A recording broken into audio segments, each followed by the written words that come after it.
Hola, ¿cómo están? El siglo XX fue una época de constante cambio.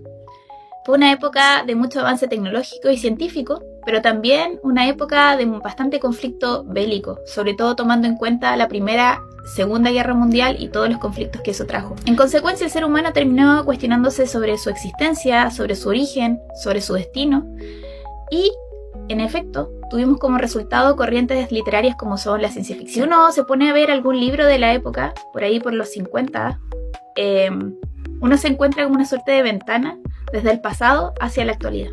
Y no es que la ciencia ficción fuera una corriente nueva, sino que se potenció en aquellos años tras el desarrollo de la computadora.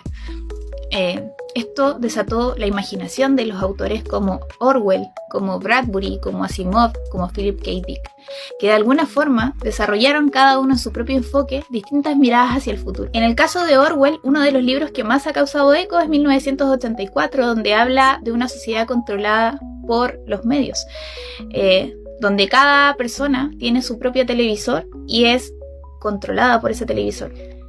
El gran hermano te observa. En 1949, que es cuando fue publicada esta obra, era impensable que cada persona tuviera sus propias pantallas en sus casas o en sus habitaciones. Y más aún, que cada persona compartiera información de forma voluntaria con las redes. Por otro lado, se encuentra Philip K. Dick, en cuyas novelas se basan varias películas y series de ciencia ficción, entre las que encontramos Truman Show y Blade Runner, que es un clásico sobre el cuestionamiento de la inteligencia artificial y el origen de su conciencia, que también se mezcla con un tema filosófico.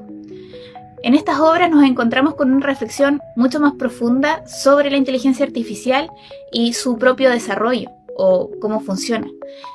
No es que nos separemos o que exista una alteridad tan grande entre lo humano y la inteligencia artificial, sino que nos encontramos con estos androides cuestionándose mucho sobre su propia existencia, sobre su propia autenticidad y su legitimidad. Por su parte, Walter Benjamin, filósofo del siglo XX, nos dice que los objetos nos transportan al aquí y a la hora del origen de los objetos.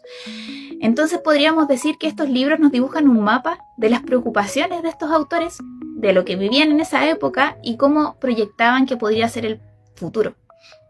La pregunta que queda abierta es: ¿cuánto nos acercamos a esas realidades temidas por estos autores? Queda la pregunta abierta. Y los invito a leer nuestro texto que está en LinkedIn, donde desarrollamos un poco más este tema. Saludos y que tengan una muy bonita semana.